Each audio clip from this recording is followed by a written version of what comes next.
Hi, my name is Daniela Arredondo, and this is my first 45-minute observation video for course 5389, cohort 58. Let's get started. So when I first shared with my principal, who is my site supervisor, that I was going to start this program and that when I asked her if she would be my mentor, we decided that one of the main responsibilities that I was going to have coming in the school year was going to be one of the grade level leaders. And so with that, I have been able to take on a lot more responsibility at school. We have weekly grade level meetings which are about 1 hour long.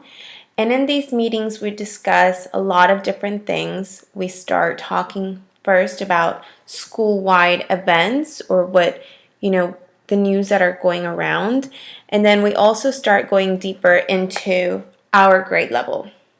So our school has a total of 7 pre-K classes.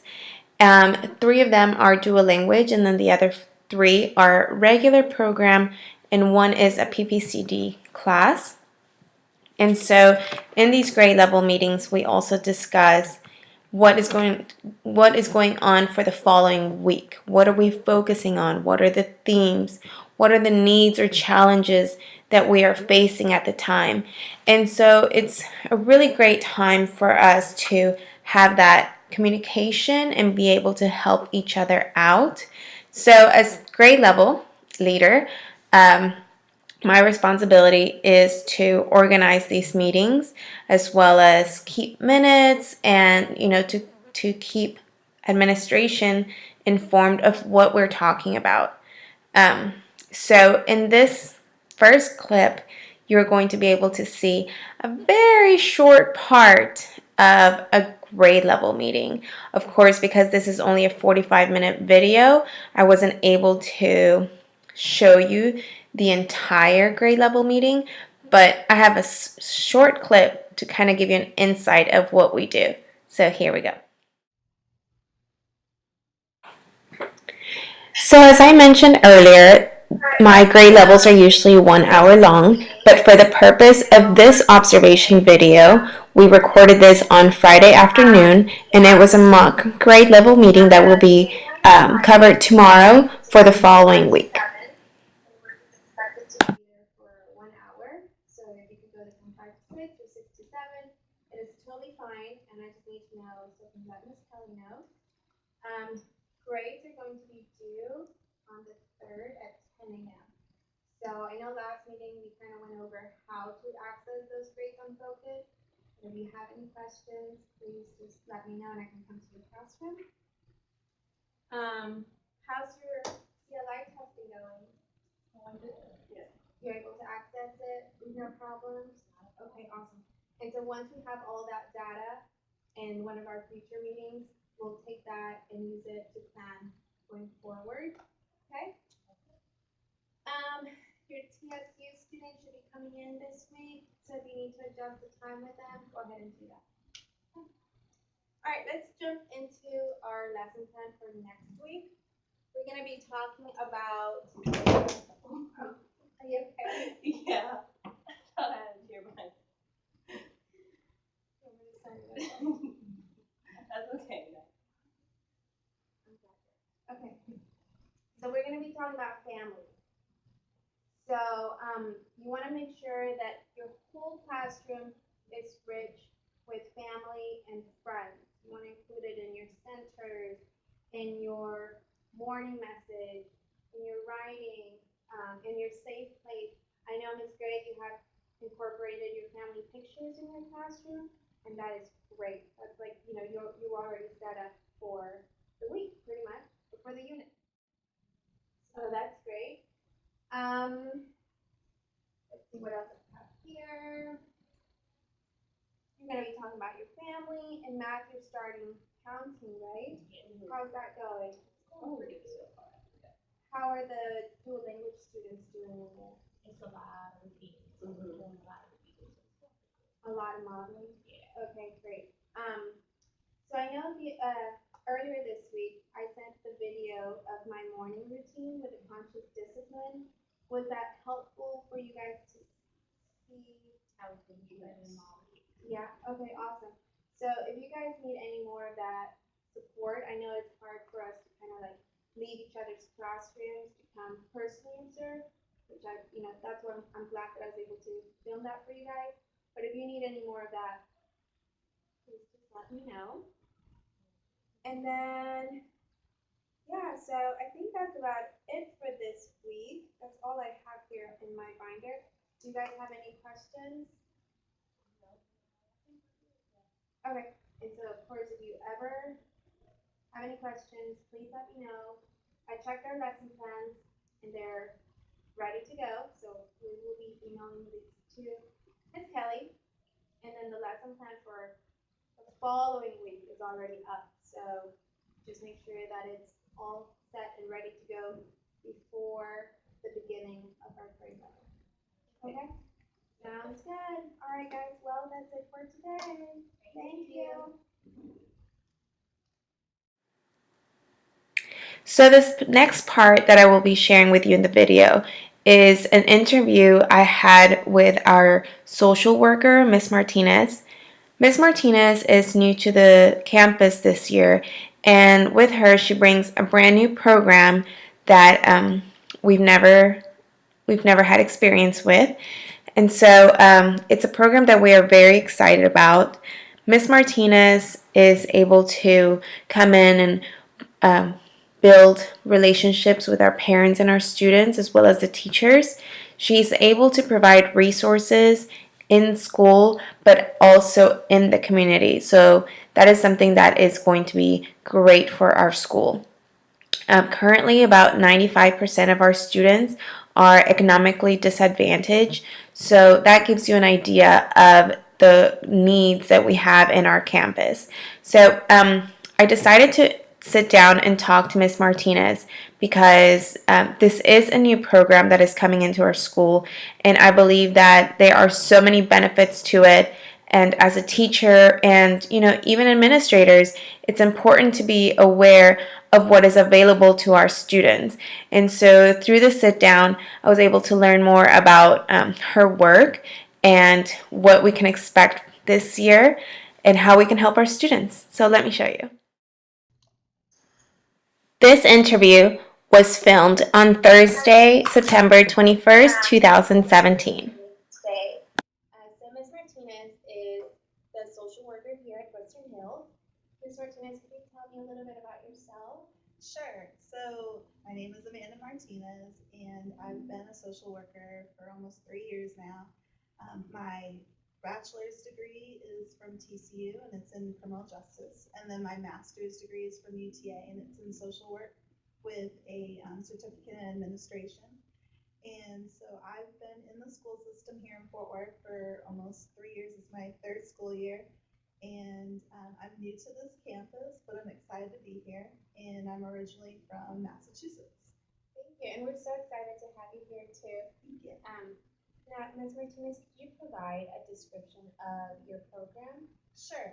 So my program is one of the nation's largest dropout prevention programs, and we're in various schools where we work with the children and the families and also the teachers and staff on campus so that we can help provide services that will help meet the barriers that children might be experiencing, and so to break down those barriers. And we have different components such as working with academics, with social emotional health, working with just different supports like that, and also parent, parent enrichment and health and human services. Thank you. And so, how do you decide what's campus? What do you base it on to decide what campus you were assigned to? So our campuses are our program works with just the different administrators and talking about what the needs are of the campus and see if our program's a good fit. And so then from there is where the school and the program work together to bring on the program And so basically, it's more of an administrative decision. But they look at the community and just the needs of the community. If Of there's the a children. high need. Yes, and high risk need. Yes. So I know that you've worked, you provide services here at school, but you're also able to provide services at home for parents. Can you tell me about maybe some examples of what kind of support you provide? Yes. So at home, that might look like me going to do like a home visit and working with a family to see if there's any needs at home, such as needing more food or uniforms, or even with the holidays approaching, needing assistance with being able to give gifts. And so I like to work one on one with the parents and really just kind of find out what ways that I can better help them as the social worker. And then also doing referrals with different community organizations because I mean, we don't know what's all out there. Like speaking as like a parent, we don't know what's out there, and so I'd like to provide that information because there's so many just communities, organizations here in Fort Worth that are willing to assist families with whatever might come their way. And then sometimes I've had families that just need someone that is like an advocate for them and then can speak to the school on their behalf. If any concerns they might have difficulty sharing. But also um, with medical appointments, I've had some families kind of request for me to go with them to the appointment. They might just want some more support. You know, if they were a single parent, they might want someone that might be able to just make sure that they're getting their needs met. And so I've sat in sometimes and just asked questions to the doctor. If it had, it's usually about the child, and so and that helps the parents so that they're able to feel comfortable in that manner.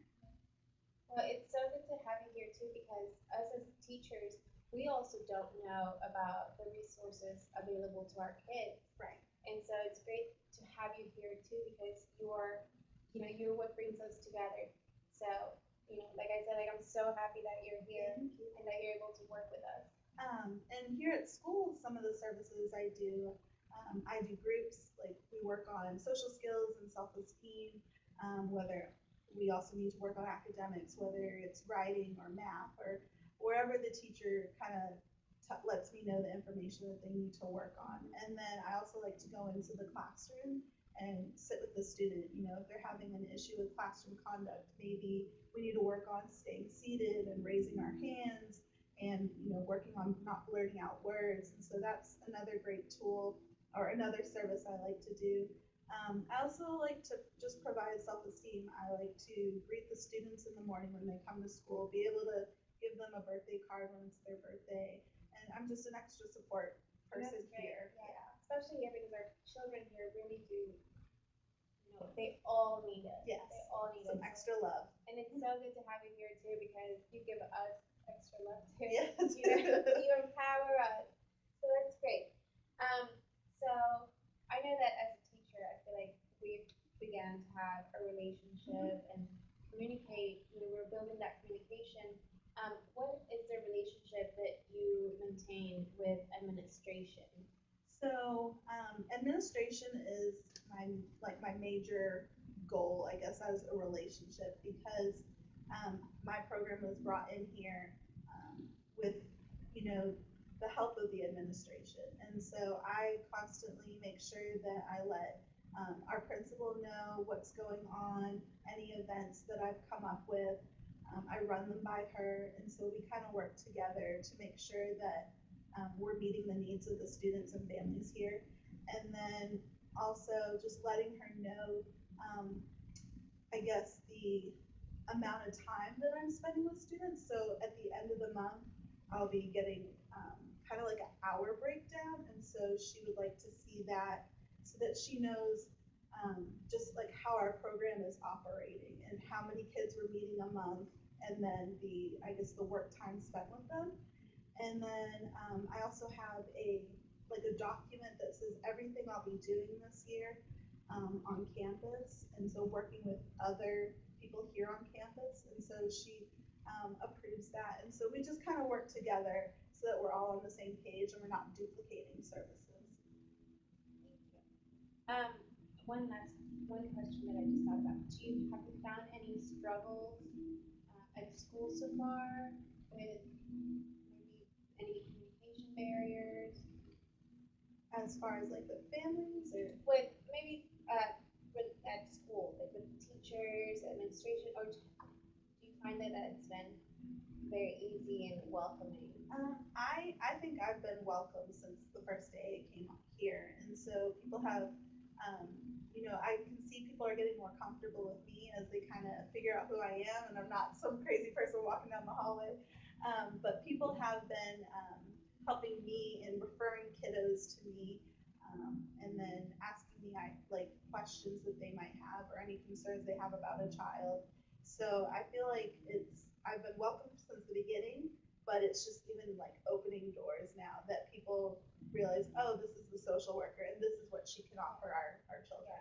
Yeah, and I'm sure like that I hope that everyone here has been so Yeah. welcoming and so I mean you are here to help us Right. too, and so everyone should be so grateful. So well, my last question is, once a student is referred to you, what is the process for them or their families to receive services through the program?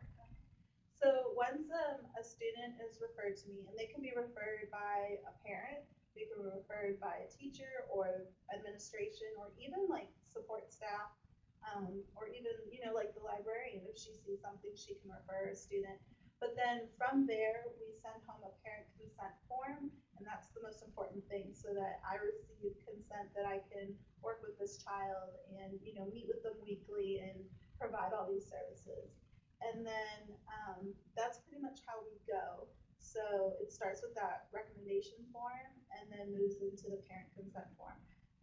But sometimes there's students who might need a simple service as a backpack or some food, and those are like some quick services. So I don't necessarily need a parent consent form for that because I can provide school supplies or a backpack.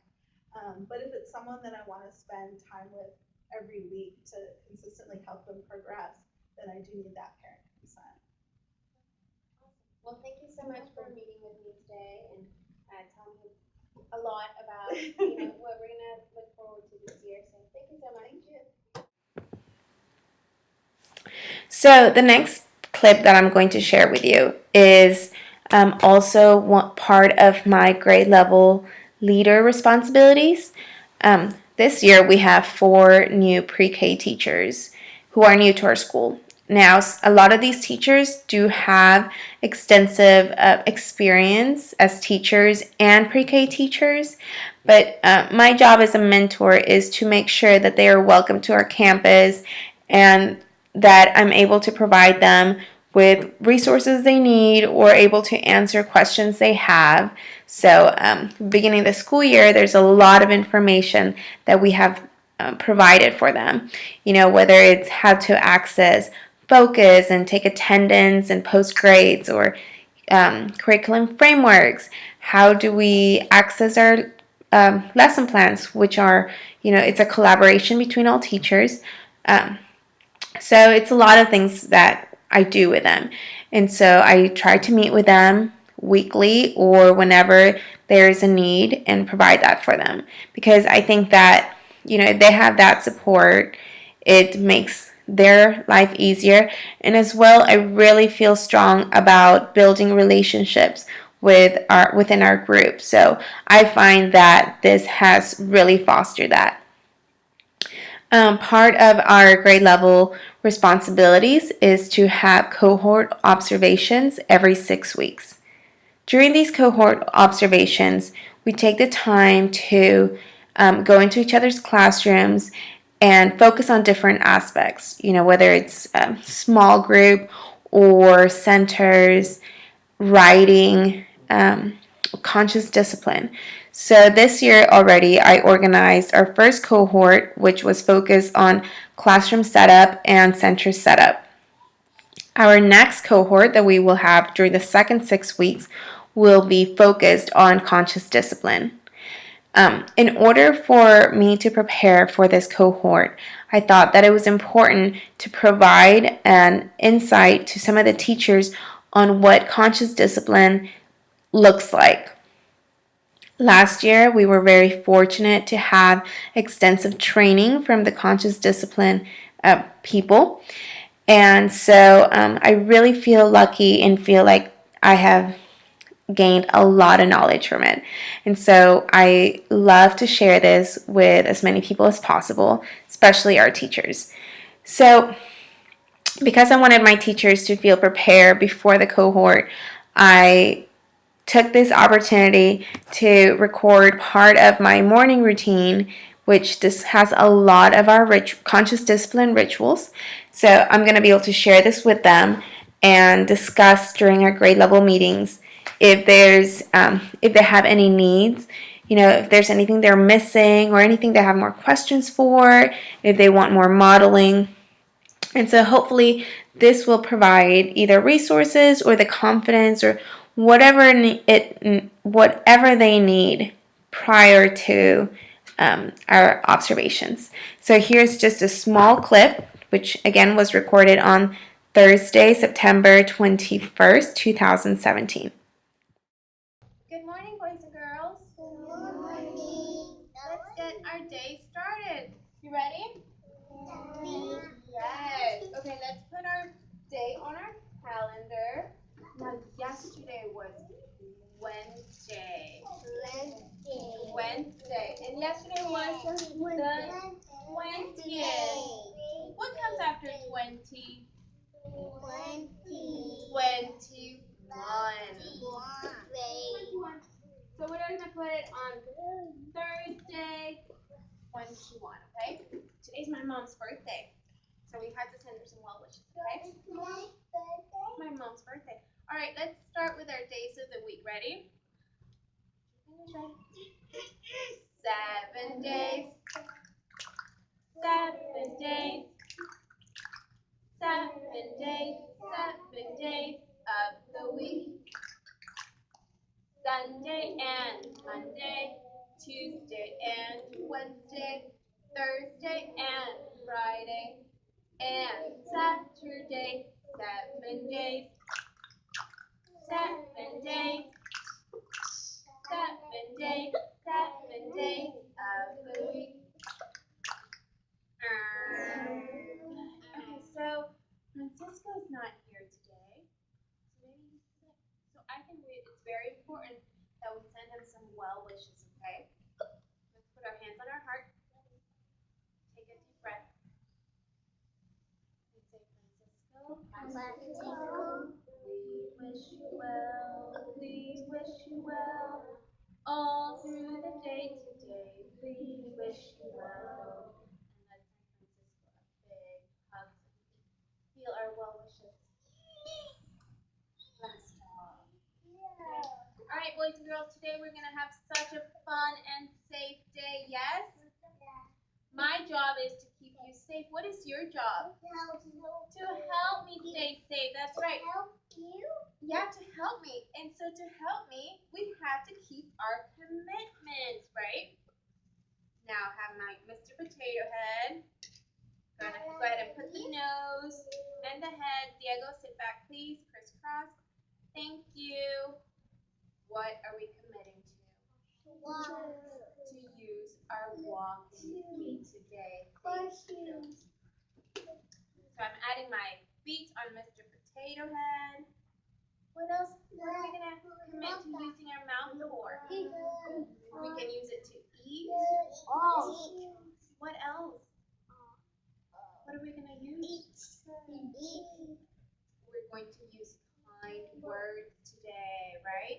We're going to commit to using kind words today, boys and girls. Our eyes. What are we going to commit to?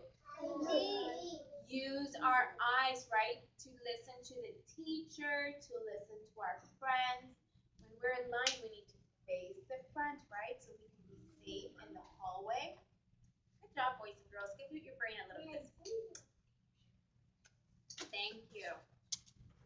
What about our hands? We're going to use our hands to touch, right? What else? What kind of hands are we going to use? Are we going to use hitting hands today?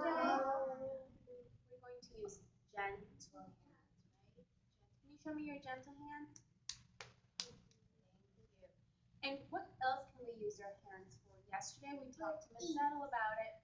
Hello. To eat. What else, Natalie? Hello. Tell me what you just said. To say hello. To say hello. Thank you, Natalie. To give hugs. That's right. So that's what we're gonna commit to today, boys and girls. And my potato head is missing something. What is my potato head missing? Ears. Ears. Ears. What are we gonna commit to? Use our listen. Yes, that's right. You're pouring good job. High five. Stay there. Thank you. Just a air high five. Okay. All right, boys and girls. Now, this week, Victoria, sit down. Okay. Thank you. This week we're learning a new breathing strategy. When you're really excited, No. or when you were really sad, or when you're really angry, what can you do to calm your body, boys and girls? You can breathe, right? You breathe, you relax, so that the oxygen goes up to your brain and your body calms down. Now, what did we learn this week? We learned the drain. What does the drain look like, boys and girls? Can you show me? Oh, good. Everybody put your hands out. Ready to drain? Okay. And make it hard, make it hard. Tighten up your body, but don't make noise. And let it go. Let's try it again. Put hands up. Now don't make noise, okay? Make everything really strong. Tighten it up, tighten it up. Let go. Let's do it one last time.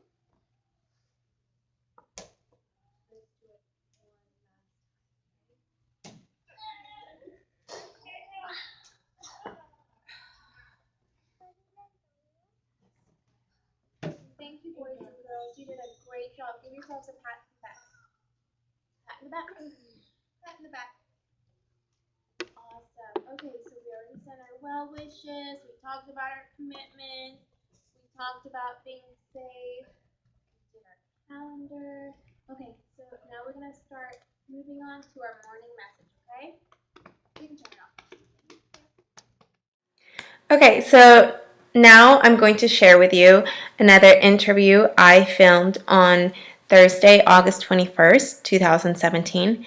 And I decided to interview Miss Woods, our speech pathologist. I thought that it was very important to have a time to sit down and talk to Miss Woods because our campus is a primary campus. So we have pre-K, kindergarten, and first grade only, which is why we have so many classrooms for each grade level. As a pre-K teacher, I see that we have a lot of students who are coming in, and of course, it's their first time in school. A lot of them, like I said earlier, come from economically disadvantaged families who have not had the means to provide some support to their students, to their children. And so we are seeing that there's pre-K students coming in who haven't been diagnosed or who are not provided, who have not been provided with special education services that they need. So I thought it was very important to sit down with Ms. Woods so she could give us an insight of the services that they provide, but also most importantly, the process for students to receive these services. So here's Ms. Woods, and I will try to only show you a small part of our interview because it was very beneficial, it was very informative, but it did end up taking quite some time. So here's just a part of it. I'm sitting here with Miss Woods. She is our speech pathologist at school. Miss Woods, hi. Thank you so much for talking to me today. Could you give me a brief introduction of what you do here at Western Hills? Sure. So I'm one of the speech pathologists here on campus. There's two of us right now. There's me, the speech language pathologist, and then the speech language pathologist assistant. Typically, there's one assigned to a campus, but in ours we have two, and there's a handful of campuses that have that. And so the way that dynamic works is she sees most of the children here on campus, most of the English speakers, and then I see a handful or about a dozen of the Spanish speakers, predominantly Spanish speakers, and then the fluency kids. And so I'm at this campus, and I'm also at 4 other campuses as well. I help with campuses. Okay, so for students, since Western Hills, we get a lot of the pre-K students who it's their first time being in school, and they have not, some of them have never received services.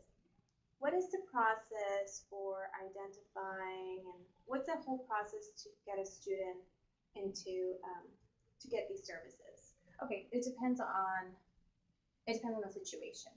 So we have a very young campus. Our campus is, like you said, pre-K to first grade, and then we have the PPCD units, which those have 3-year-olds starting at 3 and then ending at 6 years old. So there's 2 different ways that a student can get services through the school. If the student has been receiving ECI services, that's early childhood intervention through MHMR, prior to the age of 3, then they have what's called a transition meeting. And that transition meeting takes place with a department called Child Find. That's with our district, and it's with like every district in Texas. So there's a transition meeting between ECI and the school district through that Child Find service. And if the parent still has concerns for the child, for their speech, or whatever other issues the child may have, whatever the services they may be receiving, then they get an evaluation through Child Find at their location if the child is not yet 3. So it'll be speech services if that's the main concern, but if there's additional concerns like hearing impairment, auditory impairment, cognitive concerns, autism, physical impairments, occupational concerns, then they'll have those needs addressed in an evaluation with Child Find. If the child has already turned 3, then those evaluations are sent here to the campus, and that evaluation is done by campus personnel. So I will sometimes do evaluations on children who are already 3, but who are still transitioning from ECI. And then if the need is more than speech, then we'll do an arena evaluation, which will include our school psychologist, the occupational therapist, physical therapist, and whoever else is needed. If there's like a hearing impairment, then the auditory impairment teacher will come. And so we do those. So that's through Child Find. And then for the kids who are on our campus, we go through the RTI process. And that's a specific process that's been set up through TEA. I mean, it's a guideline that we have to follow. So, or that's my understanding, right? So when there's a concern that's expressed from the teacher and or parent, so it could be both, for the child's speech and language concern or whatever additional concerns they have, then it's brought through the RTI committee. The counselor at our school heads up those meetings. Typically, the counselor should head up those meetings. And what first is done is a folder is checked out. In that folder, you have background information from the child, academic information, how they're doing in the classroom, if they seem to be struggling in certain areas, and then there's background information to fill out in regards to speech and language. So if there's a language concern, then you fill out a questionnaire about how the child is communicating, whether they can understand language, and whether they can use language in their environment. And then also, if there's an articulation concern, then the teacher comments about, what articulation concerns you hear, if you hear them omitting specific sounds or just really can't understand them, and if it's impacting their relationships with peers too, and if it's impacting their academics, like, letter sound correspondence or something like that. So that is filled out, then we schedule an RTI meeting. If the concern is a little uncertain, maybe they might be receptive to interventions, and we provide interventions for the teacher to use in the classroom for a few weeks. And if those interventions work, well, then we're noticing that the RTI process is working, and we continue them on that tier that they're on with those interventions, and hope that we don't have to take them out of that gen ed classroom, and hope that those issues and accommodations can be met in the gen ed classroom. If the child is receiving those interventions from the teacher. And sometimes we send them home to the parent too to help practice at home and say, maybe you can just work on this specific sound this way. Then and they're not, receptive to those interventions. And what we do is we meet for another meeting. We have consent from the parent to make sure the speech path can go observe them. And then we get testing if needed. We get consent for testing.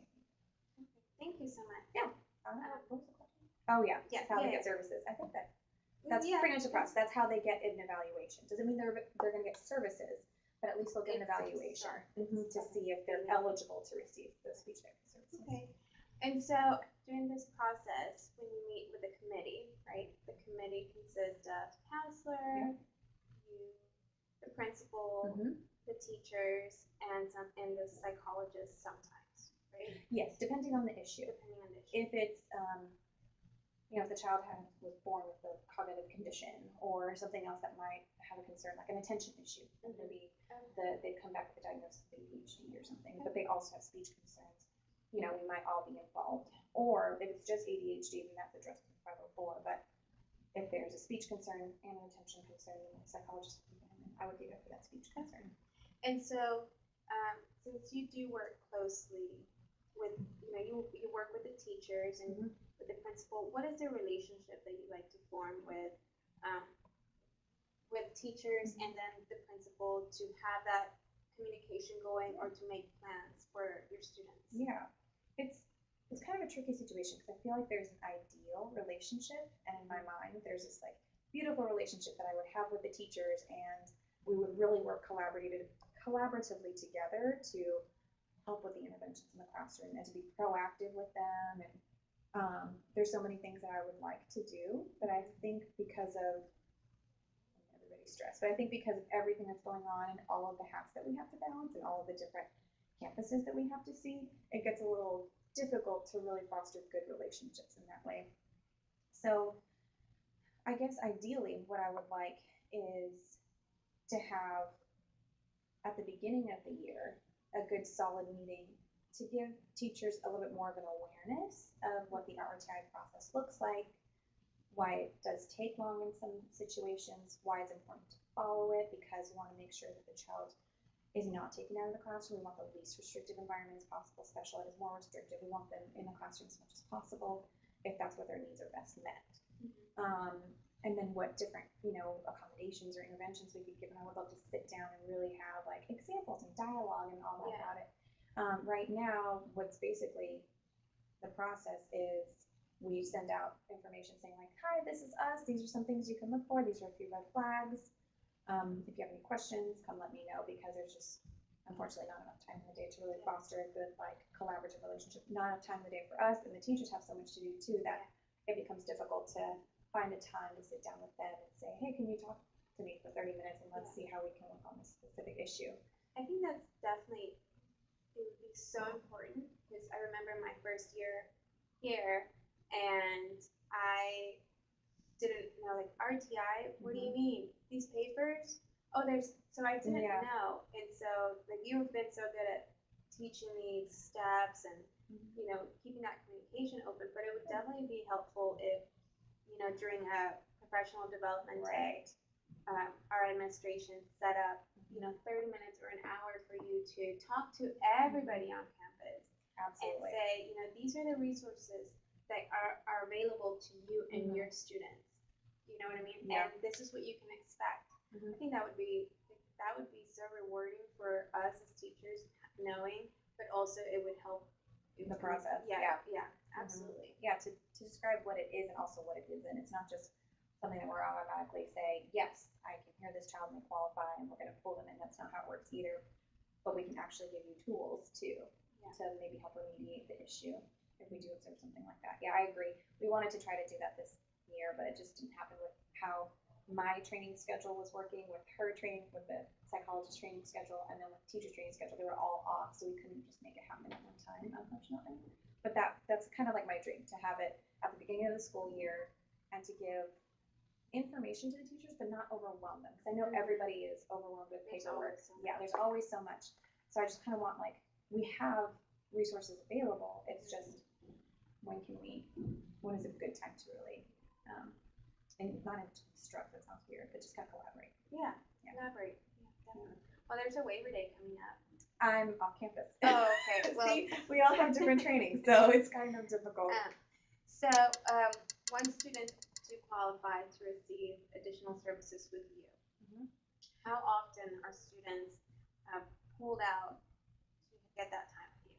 Okay, so once we get, once we've gone through that RTI process and we get consent from the parent to evaluate, we do a series of evaluations, either just formal or formal. Well, we have to formal and informal data. So I'll, give them a language test if they have language difficulties, an articulation test, articulation difficulties, so on. And the informal, I want to see how they're communicating in conversation. So how they are in specials or observing in the classroom at that point, or just have a conversation with them, see if they can retell a story, and how it sounds or how they're able to communicate.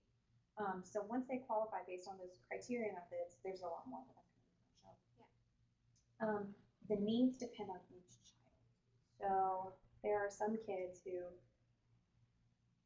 have essentially like no words in pre-K. We have one student right now who has no words. We're working on the consonant level with her, and just CV words right now, the single consonants, because we have very limited language from her.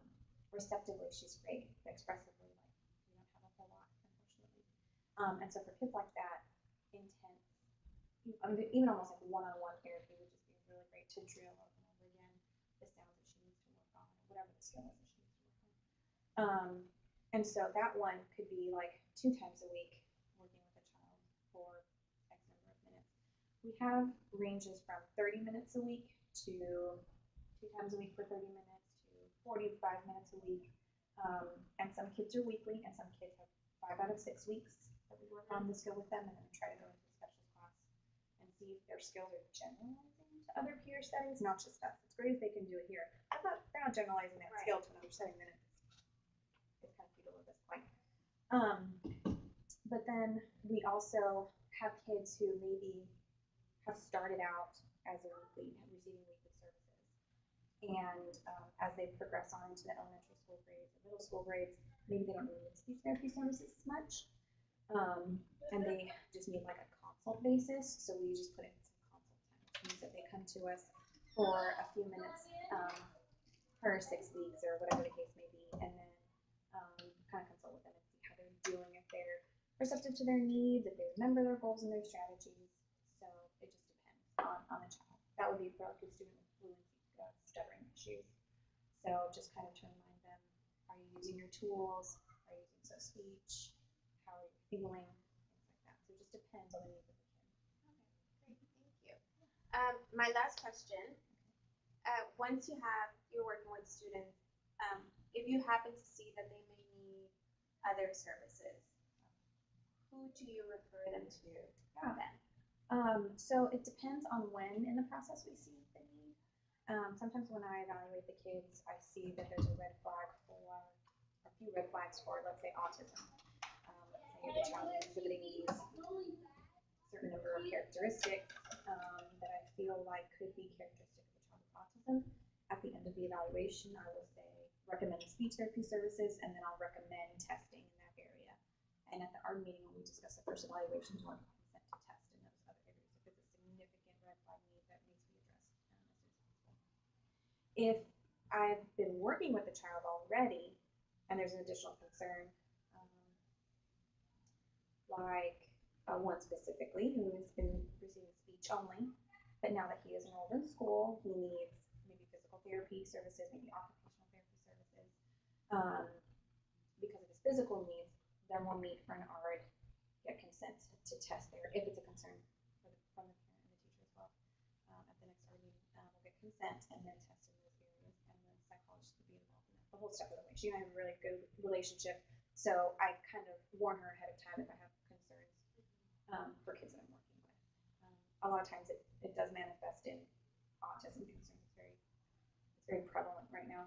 So if I do see that a child maybe is working on language issues and they're just having trouble with that social communication aspect, which is a very significant difficulty for children with autism, then I'll kind of test a meeting, involve the parent and make sure that they have the concerns as well. If the parent doesn't, if they seem really hesitant or concerned, or if it's the first time these concerns have been brought to them, then I don't want to scare them. I want to make sure that they're comfortable and on the same page.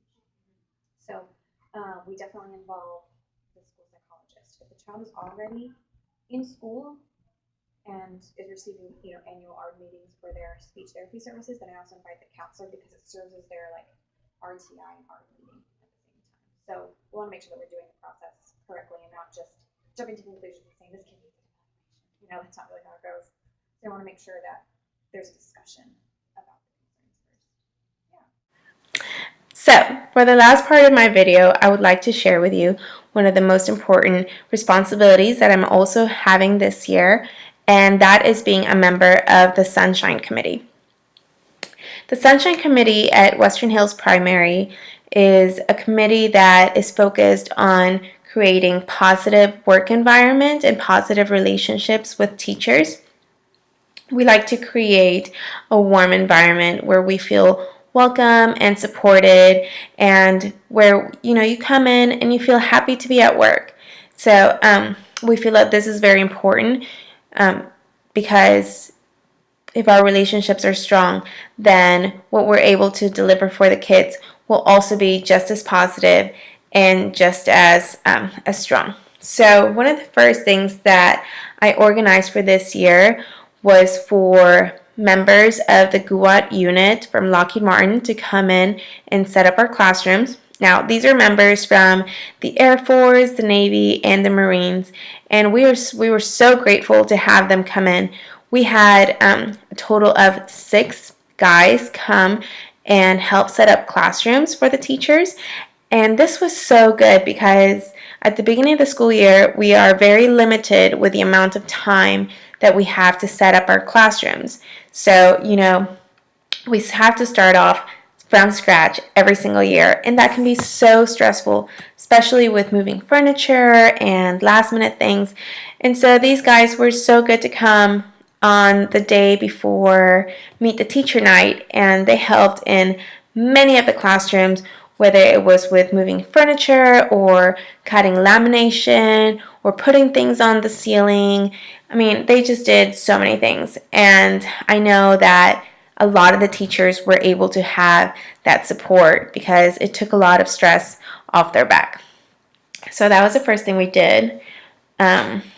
Also, after Harvey, sorry, I just had to take a deep breath there. After Harvey, I felt that it was very important for us as teachers to come together and show support for another community. Now, I know that our school has a lot of needs, and we work hard every day to provide for our students. But for this, I felt that it was something that it was part of our responsibility too. So I organized a Harvey project, is what I called it. And it was just gathering donations, food, clothes, anything that teachers could bring so that we could donate them for Harvey victims. So this was a great turnout. I was able to fill up my entire car, back seat, trunk, the whole thing. And so it was so good to see us teachers come together and help out the Houston community. Also, as part of the Sunshine Committee, the very basic responsibilities are welcoming our new teachers. This last week, we had a new kindergarten teacher who was added to our campus.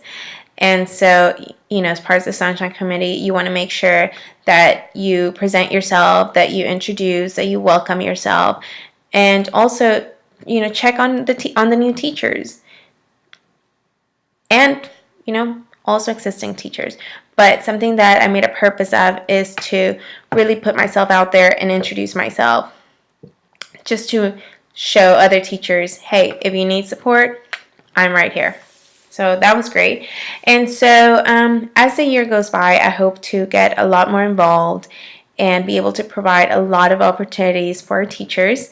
I am currently creating a family and friends board in our staff room. And this is just something so simple. I'm collecting family pictures from all the teachers, and I'm going to make a nice board. But this will just foster that home welcoming environment. And so I'm hoping that through this, through a simple board where we can really get to know each other a little bit more, it'll make us feel closer as a team. And so those are just some things that I've been working on. I hope that you have enjoyed my video. It was a little bit nervous talking to myself in the camera and seeing myself and hearing myself. I'm not very good at this, and so I hope that you enjoyed it. I look forward to hearing your feedback and definitely taking this opportunity to grow and improve. So thank you so much for your time. I'll see you next time.